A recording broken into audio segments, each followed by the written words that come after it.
Bienvenidos a La Oveja Eléctrica, un espacio en donde la imaginación de la ciencia nos permite cabalgar en un rayo de luz. ¿Qué tal, Pepe? ¿Qué tal, Silvina? Pues, ¿cómo se vería el mundo si pudiéramos viajar a la velocidad de la luz? Y bueno, ¿qué tipo de cuadros dibujaría un artista que pinta el universo desde esa perspectiva? Pepe Gordon conversa con el físico Miguel Alcubierre, director del Instituto de Ciencias Nucleares de la UNAM, sobre su trabajo de vanguardia en torno a los agujeros negros y las ondas gravitacionales y sobre las sorprendentes imágenes que vería un viajero que cabalga en la luz.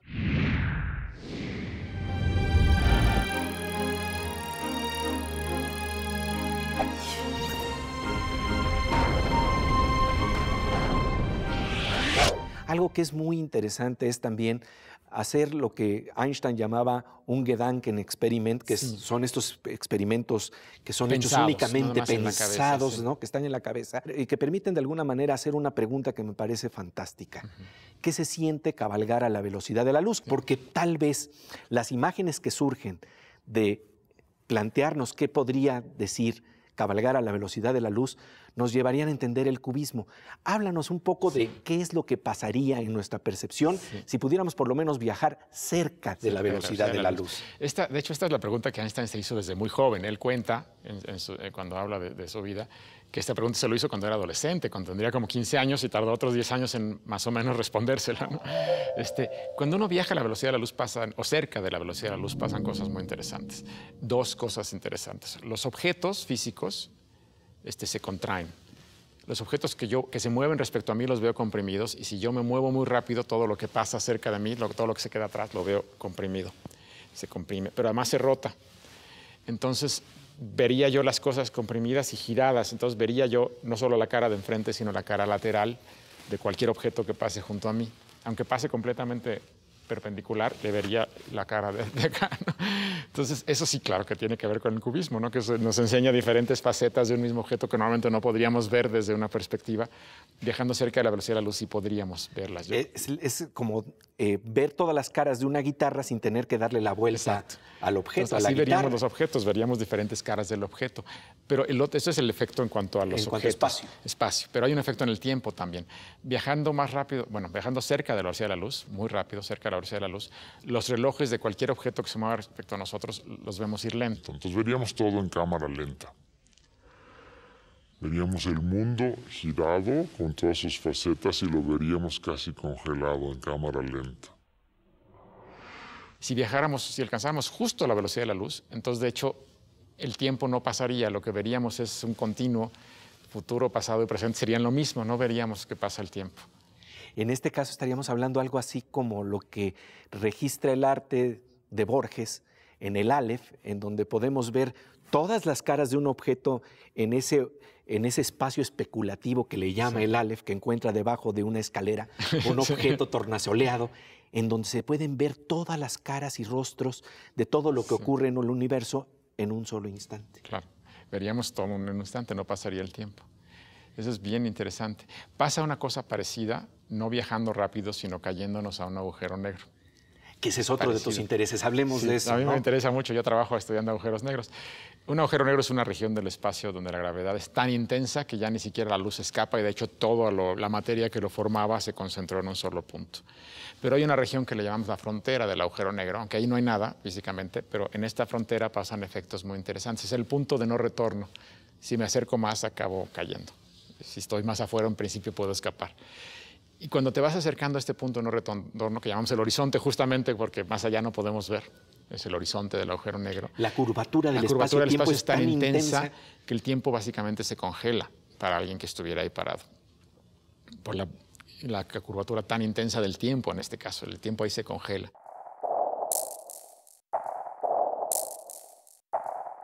Entonces, si yo veo de lejos a alguien que va cayendo al agujero negro, pues lo que veo es simplemente que nunca cae, se va acercando cada vez más, pero sus relojes se van congelando, lo veo al final congelado sobre la superficie del agujero negro.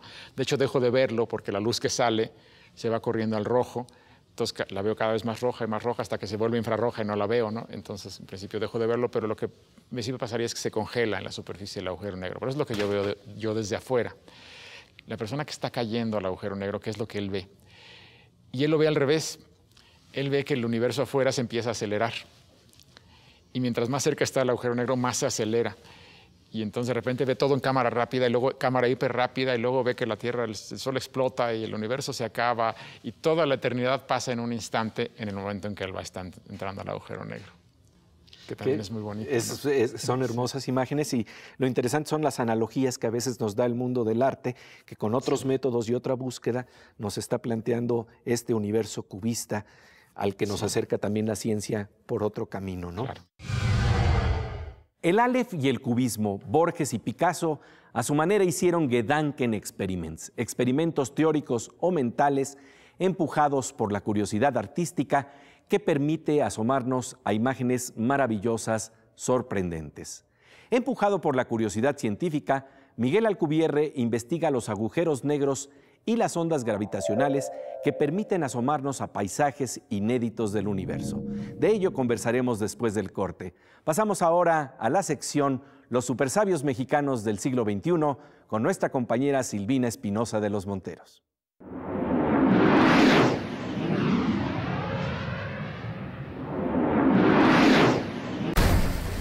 Ante la preocupación de la comunidad científica y la comunidad médica sobre los efectos del metronidazol que se usa para tratar la amibiasis en los pacientes que la toman, que se sabe que pueden ser cancerígenos, que van desde alta toxicidad hasta cancerígenos, un grupo de científicos, de colegas, nos sentamos a pensar cómo podríamos encontrar una sustancia que no tuviera estos efectos y que fuera capaz de matar a las amibas.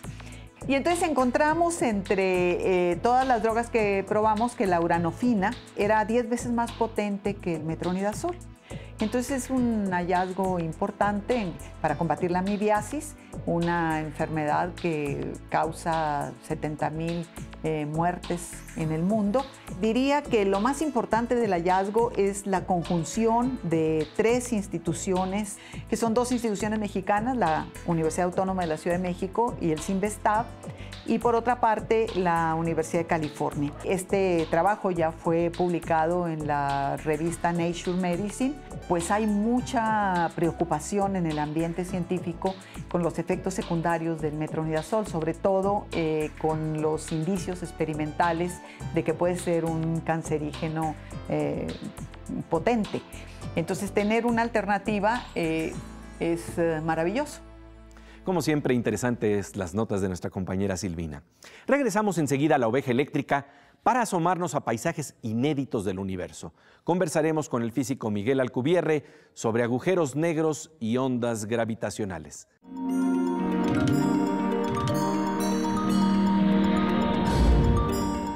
Estamos de regreso en La Oveja Eléctrica con las imágenes increíbles que dibuja la ciencia al cabalgar en un rayo de luz o al imaginar lo que ocurre al borde de los agujeros negros. Pepe Gordon conversa con el físico Miguel Alcubierre sobre las investigaciones que realiza actualmente.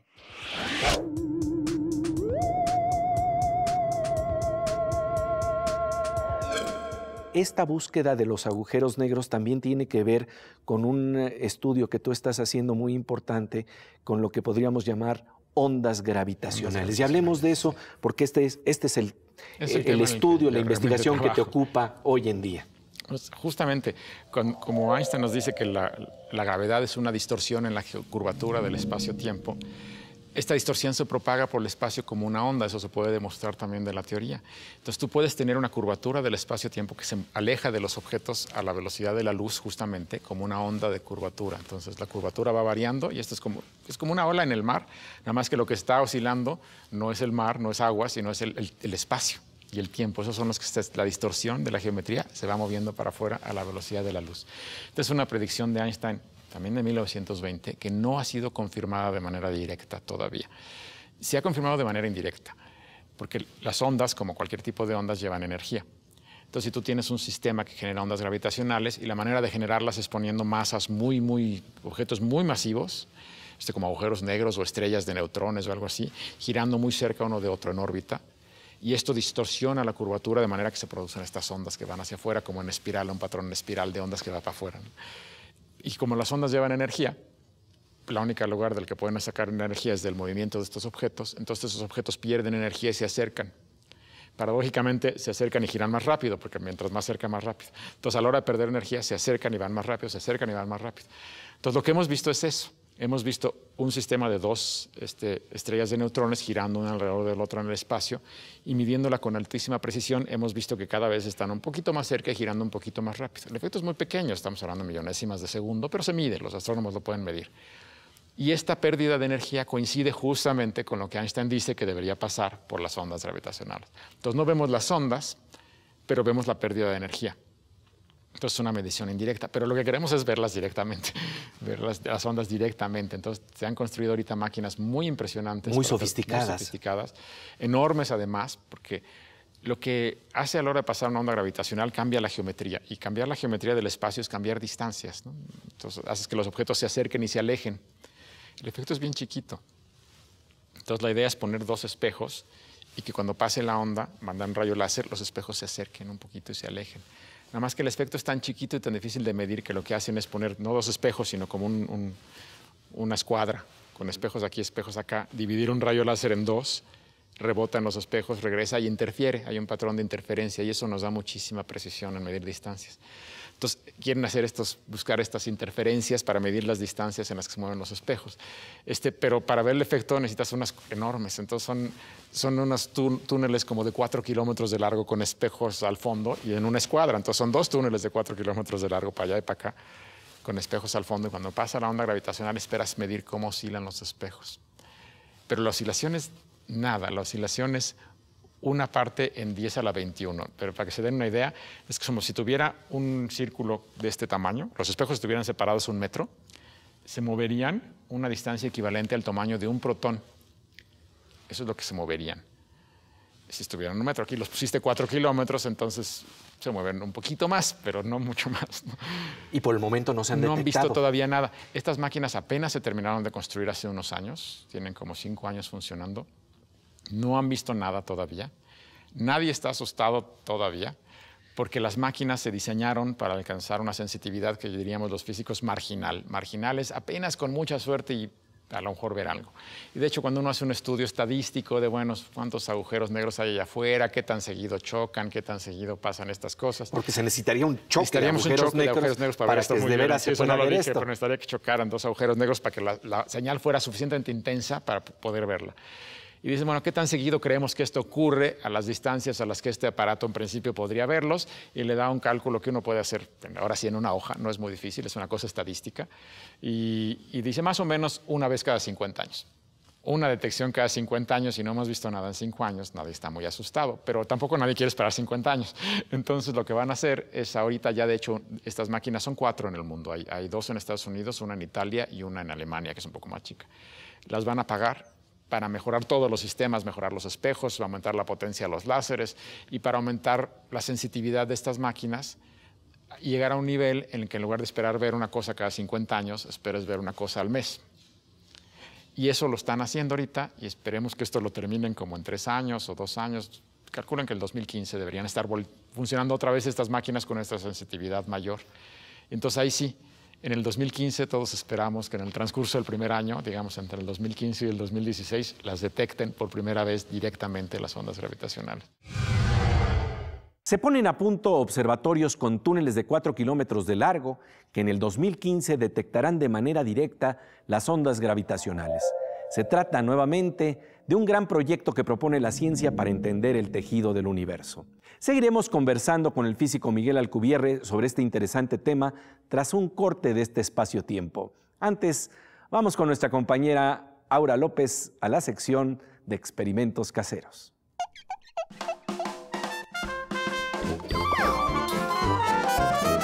Pues querida Aura, como siempre un gusto encontrarnos aquí en La Oveja Eléctrica. Así es, Pepe. Oye, la verdad, pues ¿qué vas a hacer? Digo, se ve que de veras es casero hoy el experimento. Hoy voy a hacer un cóctel de melón.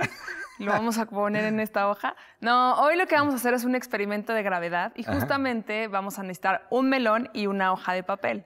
Lo que yo voy a hacer, bueno, lo que vamos a hacer, porque se va a agregar una persona más, es que vamos a tirar esto desde una altura y vamos a ver cómo se comportan los cuerpos. Pero considerable, ¿no? Porque la verdad, Julio está ahí trepado. Es una altura muy considerable y Julio nos va a hacer favor de tirar esto para ver cómo funciona el experimento. Claro que sí.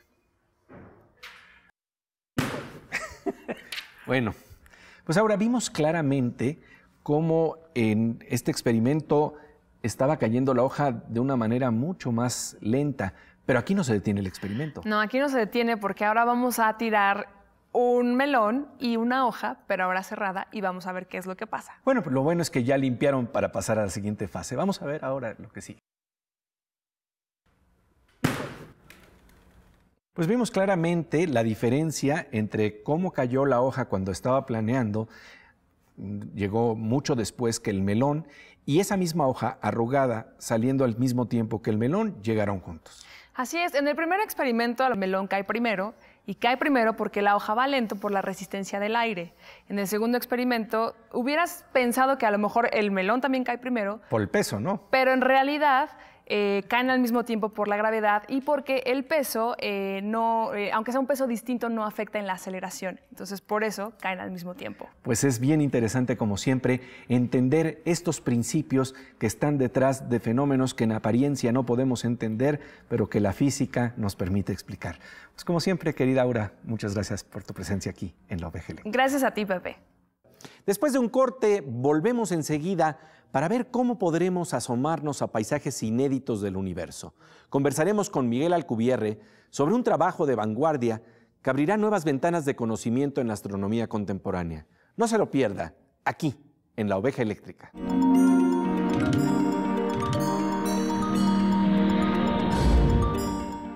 Estamos de regreso en La Oveja Eléctrica para asomarnos a los paisajes del universo que podrían darse cuando chocan dos agujeros negros o cuando se acercan dos enanas blancas. Así se les llaman a los remanentes de las estrellas como el Sol que ya han agotado su combustible nuclear. Según predice Einstein, deberían detectarse ondas en el tejido del espacio-tiempo. Pepe Gordon conversa con el físico Miguel Alcubierre sobre esta exploración que forma parte esencial de su quehacer científico.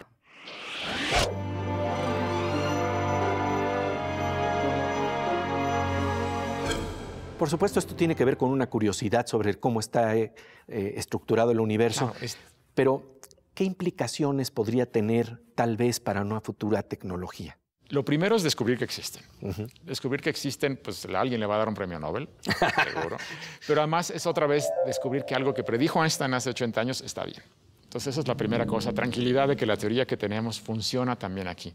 Pero una vez que lo descubres, que yo estoy seguro que lo verán, la siguiente cosa es, bueno, ¿para qué las podemos usar? No tanto en tecnología, sino para aprender más del universo. Entonces lo que podemos hacer es astronomía. Podemos hacer astronomía con ondas gravitacionales. Hoy en día hacemos astronomía con luz. Bueno, con luz visible, o hacemos astronomía con ondas de radio, que finalmente es otro tipo de luz.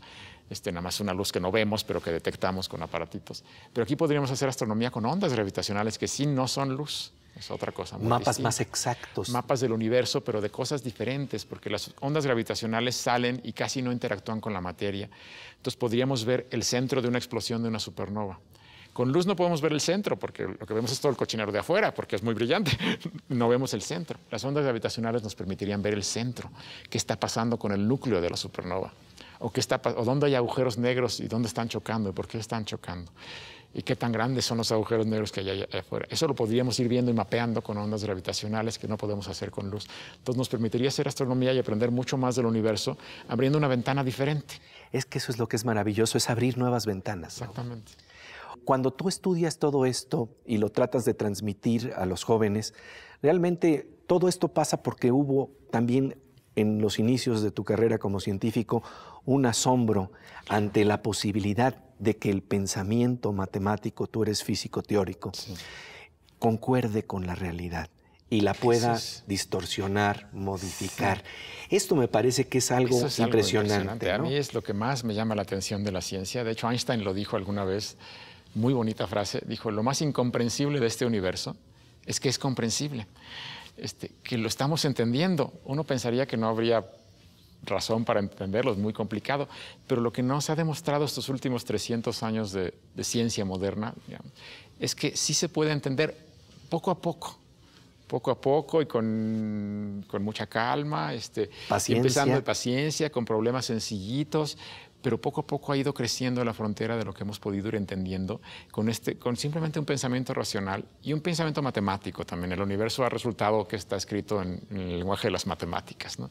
Y eso lo aprendimos de Newton. El primero que lo hizo bien fue, bueno, a lo mejor Euclides hace 2500 años, pero nunca siguieron. Pero Newton nos enseñó que puede uno encontrar regularidades que se expresan en leyes matemáticas sencillas y que describen fenómenos como el movimiento de la Luna y del Sol y de los planetas. Eso fue lo que hizo Newton.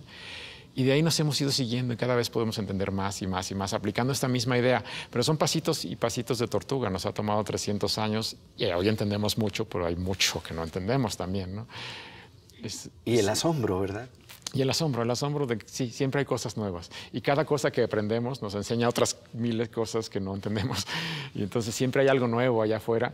Y además el darnos cuenta de que no somos nada, ¿no? Que somos una cosita chiquitita, cómo se ha ido expandiendo nuestra idea del espacio y del tiempo, ¿no? Que eso también me llama mucho la atención, el darnos cuenta que el universo no es ni el planeta Tierra, ni el sistema solar, ni siquiera nuestra galaxia. Es un universo con miles de millones de galaxias y cada galaxia con miles de millones de estrellas, y el Sol es solo una de esas, y la Tierra es solo un planetita que le da vuelta a ese Sol. Entonces, darnos cuenta que este universo es vasto, de una manera inimaginable hace algunos años, y no solo en el espacio, en el tiempo también, ¿no? O sea, nosotros nos acordamos de unas cuantas décadas, si bien nos va en la vida de uno, y nuestros libros de historia nos enseñan siglos y a lo mejor un par de milenios o 3 milenios, pero cuando vamos para atrás, el universo tiene 15.000 millones de años de antigüedad, 15.000 millones, o sea, es una locura. La Tierra misma tiene 4.500 millones de años de antigüedad. Y ese fragmentito pequeñito que se llama científico, ser humano, que como Pascal decía, es una cañita en medio de todo el universo, pero es una caña pensante. Exacto, eso también es muy impresionante, que con esta inteligencia humana, con sus limitaciones, estamos empezando a entender.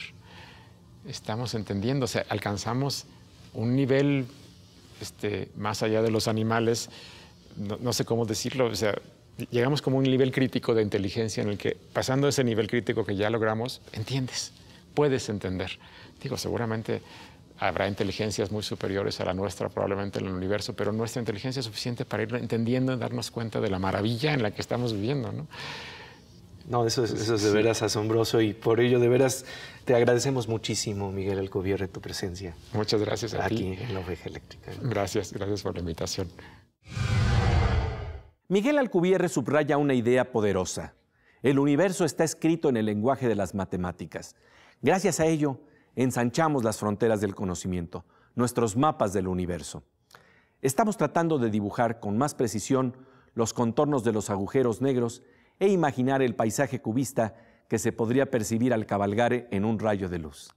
Se trata de la maravillosa aventura del conocimiento, la inteligencia de Miguel Alcubierre en La Oveja Eléctrica. Pasamos ahora a la sección Aguas con la Morsa para seguir explorando la pasión que despierta el conocimiento con nuestro hacker de cabecera, el físico Manuel López Michelón.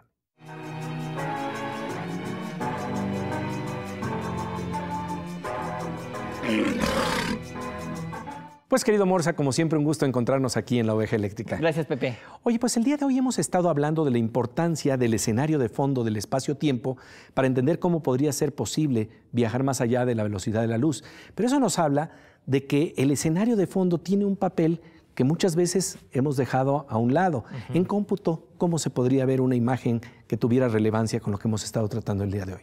Fíjate, Pepe, que actualmente estoy dando un curso de graficación por computadora. Bueno, tradicionalmente uno tiene una pantalla y ahí uno pinta los objetos que se quieren que se muevan, ¿no? Entonces, para mover un objeto, ¿qué haces? Pues lo pintas en un sitio, lo borras, lo pintas en otro sitio, lo borras y lo haces muy rápido. Y se ve como la animación, ¿no?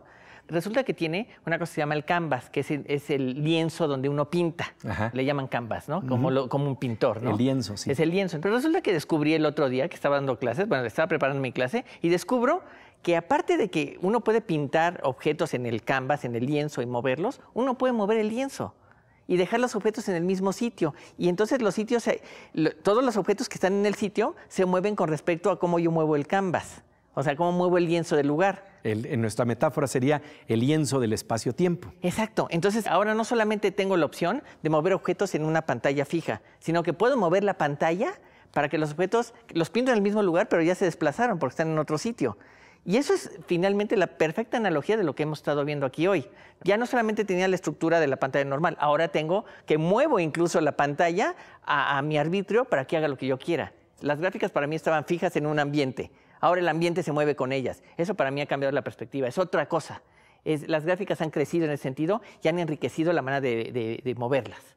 Como el conocimiento nos hace enriquecer nuestra percepción del mundo.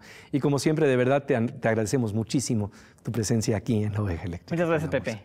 Y bien, nosotros pasamos ahora a Veo Veo con Miriam Moscona, otra forma de movernos en el lienzo del espacio-tiempo para descubrir las imágenes que nos trae la ciencia, que están conectadas también con el arte.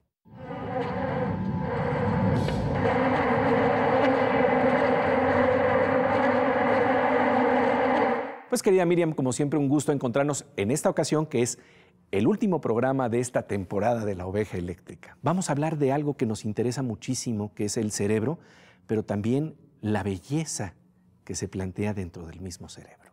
Mira, yo me he quedado atónita al descubrir dos imágenes tan absolutamente lejanas en el espacio y en el tiempo. Una está dentro del cuerpo de un animal o de una persona y la otra está flotando en el espacio. Vamos a ver cómo pueden espejear de alguna manera dos imágenes tan lejanas, pero también vamos a hablar de las neuronas espejo. Que son las que precisamente nos permiten la empatía de la oveja eléctrica y de la mosca eléctrica. Así es, Pepe. Lo primero que vamos a ver son estas redes con tentáculos que parecen multiplicarse en la superficie. Son neuronas espejo. Las neuronas espejo, se nos explica, muestran que no existe una barrera definida entre los individuos. Estamos mentalmente interpenetrados y a su vez las neuronas representan un modelo de comunicación. Ahora bien, esta imagen que usted ve aquí muestra las neuronas en un cerebro de ratón y mide aproximadamente algunas millonésimas de metro. Esta otra es una imagen del universo. ¿No es absolutamente increíble este otro espejo en el que lo micrométrico equivale a esta dimensión inaprehensible del universo? Esto nos muestra que existen los mismos diseños, los mismos patrones entre lo grande y lo pequeño. Cuando usted quiera insultar a alguien diciéndole cerebro de ratón, nunca olvide que adentro de ese cerebro existe la grandeza del universo, otra forma de establecer espejos. Hermosas imágenes que nos trae nuestra querida compañera Miriam Moscona. Con el pensamiento viajando a la velocidad de la luz, tocamos los más asombrosos paralelos entre los mundos internos y externos. Así, llegamos al final de esta temporada de la Oveja Eléctrica. Los esperamos en este espacio que a través de las matemáticas toca el corazón del universo. Aquí, en Canal 22. Somos una opción.